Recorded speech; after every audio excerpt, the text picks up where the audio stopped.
just show her. I guess just to like point some things out to her that maybe she hasn't noticed, or you know, in her runs, or if not so much a walkthrough as it is just kind of an application of certain strats, right? I really, I don't know. Like I wanna tell her everything and spoil the entire thing for her, and I think I may end up doing that. But I don't know. Games like this they're so like short and simple. I think the best way to play them really is to just make the mistakes, you know, and die a lot. It's one of the things that I really like about Don't Starve, and it's the reason that I play Don't Starve, is that it feels like every run there's something to learn, or almost every run, right? No, every run really. There should be something to learn, or something to remind yourself about, or things like that, you know. This particular run doesn't count because I've already been playing. I think I'm on day 5 in this particular one. And mainly I was just trying to remember what the controls are because I used to play it, or even when I played it with the gamepad, and I don't know where I put my gamepad, so I was just trying to remember the controls. But this actually ended up being a really, really good run. I lucked out in the beginning, finding things fairly quickly. So yeah, that's awesome. Look at all these deer I managed to herd back to the camp and hit sniping, so I had missed that. We brought them back right here. We'll see how it goes.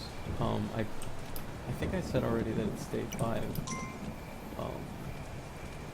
It would be very, very nice to quote unquote beat this run, even though it's just day 5.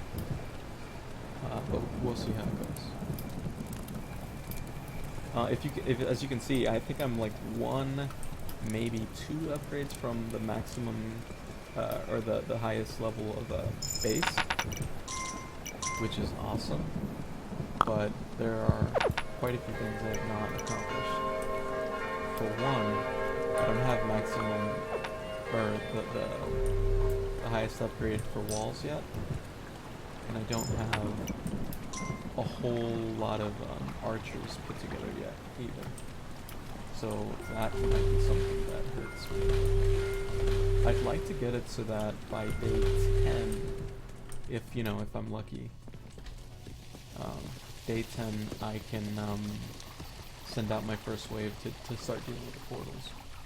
I do like to start on the left side because I found that once you destroy the 4 portals that like come on the map or whatever, there is a 5th portal that spawns, and from my experience, like what I've seen from playing this game, it always spawns on the right side. So I try to explore, or I try to press forward in the left side as much as possible. One other thing that I do that I haven't really seen too many other people do is not expand that much. I build very, very little compared to other people. As you know, that I've seen play this game.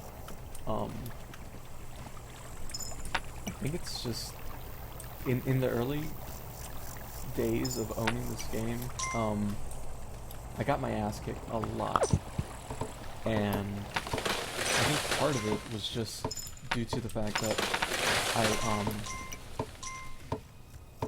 I was just expanding way, way too far. Like I would clear off all the woods and try to just have this massive, massive base, and it would not work out well for me. So I'm trying to not have as much to deal with. I'd like strong walls. I'd like an upgraded tower, or archer tower, I should say. But beyond that, like that's really it. I don't want more than I can handle. And more than I can handle is a point that I tend to reach very, very quickly if I'm trying to expand too aggressively. At this point, really, I'm just trying to build up my archers, get as many archers as I can before day 8 or 9, and utilize them as efficiently as I can manage. Because on day 10, I want to shoot for day 10, maybe day 11. I'm on day 6 right now. I want to send out that first wave. I think this is the maximum upgraded wall over here. I'm gonna do the archery tower next. I'm gonna make a deeper road to the side, I think, to have maximum, what is it called?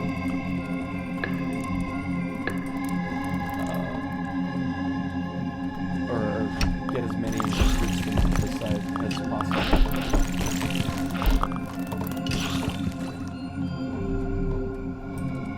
Okay, that's the blood moon. If anybody doesn't know, I think it's every 5 nights? Oh, this is night 8. Oh, I thought it was every 5 nights. Well, every so often, I'll look up what the cycle is later. Every so often you'll get a red moon, and it's called a blood moon. And what the blood moon does is, I don't know, aggravate, I guess, the gates, the demon gates, portals, I don't know what to call them. And when they're aggravated, they send out waves of monsters that are a little bit stronger than usual. Never stop gaming ever. Ho! Why am I a ho? Rude. What's up, man? How you doing? Oh, because I'm playing something other than Don't Starve. I guess that's why I'm a ho. Well, I can't argue with that logic. I'm doing a favor for a friend, man. She's having a good time with this game, and I thought I could maybe ruin her fun by spoiling everything there is to know about this game, or everything that I know about this game. Meant to say hi. Oh, I guess I called myself a hello. In my first couple of runs through this game, these portals were very, very horrifying, just because it's something very, very distinct from the feel of the rest of the game, right? Like, there's all this nature and, you know, deers frolicking and birds singing and stuff. And these portals come up and the music just changes completely, and, you know, the ambience just becomes something else entirely. And so I tried to stay away from them, and that ended up costing me my life a few times, because they're kind of the object of the game and I didn't realize it in time. So, yeah. So the way the followers work, in case you're wondering, is that every 2 days, those camps that are out there in the wilderness, quote-unquote wilderness, spawn 2 peasants, and you can pay the peasants a coin each, a 1 gold piece each, to recruit them. In the beginning, you want to remember that even though you're recruiting people, you have to have tools out for them to equip, because if you don't, then there's really not a really big reason to hire them. It doesn't matter if you have a ton of peasants in your camp. If they're all just kind of like hanging out, you know, and not pulling their own weight, so to speak, they're effectively wasted resources.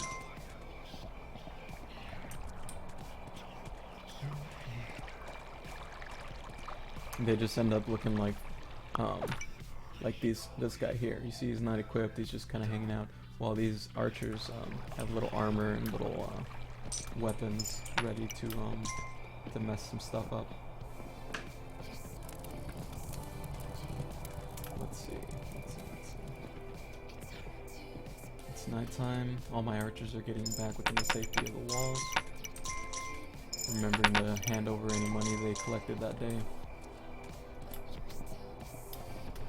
That's one thing I really like about this game. These arrows that spawn the catapults, whenever you walk across them, like when you can upgrade something and you walk across it, it'll tell you how much it costs to upgrade. When your catapults die, you can like quote unquote upgrade these arrows again to build a new one. So as long as you can't pay that money, it means your catapults are working fine. During the night, I like to wait. Typically, if it's not a blood moon, Nothing crazy has happened. You will only receive one wave of monsters. Actually, you know what? This is the night after the blood moon. The night after the blood moon, there are never any monsters. Um, and that means I should have been out recruiting this night instead of standing here running my mouth, not paying attention. I'm gonna save this money to recruit as much as I can. We're coming up on day 8, and like I said earlier, about around day 10 is when I want to send my first expedition. Each night that I hire is going to cost quite a bit, not including all the upgrades I still have left to make, so I need to start thinking about managing my money a little bit better. Hopefully I get lucky with the deer on this run, and I can pull a good number of them back to base before nighttime. I'm just gonna try on Camp Dion, since I should have started much earlier in the day.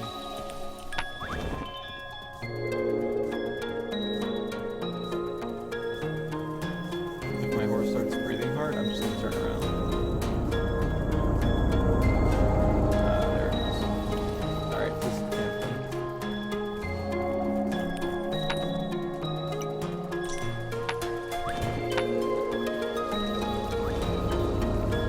Whenever you pass this on the way out, it never seems to spawn that guy. But when you start heading back to your own direction or the direction of your base, it often will spawn just one random little troll just to mess with you. So you gotta always try to remember how many gates you pass, so that if they start spawning a little goblin or something, you have a coin to hit them. See, look, like that. You see how it's like starting up? I'm dropping a coin just so that this guy will leave me alone and take that little coin and run off, if you guys saw that. Very good timing on that. Thank you, for illustrating your point.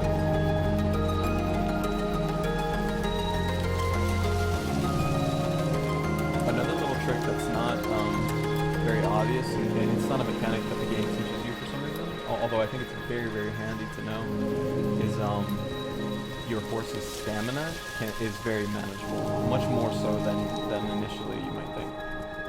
Because at first it seems like you just have a set amount of stamina and like that's it, right? But in actuality, whenever your horse is tired, it can stop on a grassy patch like the one I'm standing on now, and it'll completely reset its stamina. And if you see the little smoke trail under its hooves, that's how you can tell how much stamina you have. That smoke trail means you're at maximum capacity, and you're a-okay to sprint, your little heart to your heart's desire. Oh no, I can't afford it. I think tonight I will have some extra money.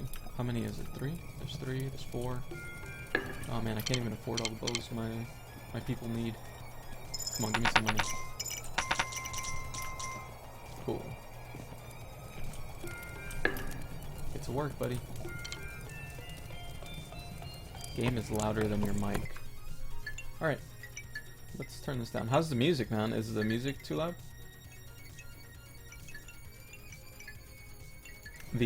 I mean my background music. Can you even hear it? Maybe you didn't even know I had music. No, give me that coin. These little thieves, man. They just come for the gold.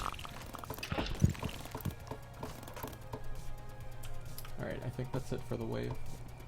I think I need to upgrade the wall. Yeah. This might give me enough. Oh, just barely. Amazing. Amazing, amazing. Okay, so the last things I have left to do are hire these shields. These cost 6 apiece, and you can hire 2 for each side. So I need 2 followers for the left side, and I need... Oh, look at that. 2 followers, and I need 12 coins for the shields. So what I'm gonna do is I'm gonna... I wonder if I should even bother going left. I can't go left because I spent